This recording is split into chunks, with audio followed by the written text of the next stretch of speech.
சாந்து பொட்டு ஒரு சந்தன பொட்டு, சாந்து பொட்டு ஒரு சந்தன பொட்டு எடுத்து வச்சுக்க வச்சுக்க மாவா. பூ முடிச்சு ஒரு சேலைய கட்டு, இனி நீ வெட்டிய கட்டிக்கலாமா.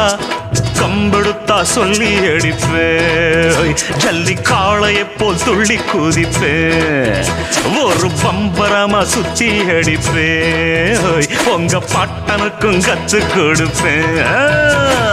சாந்து பொட்டு ஒரு சந்தன பொட்டு எடுத்து வச்சுக்க வச்சுக்க மாமா.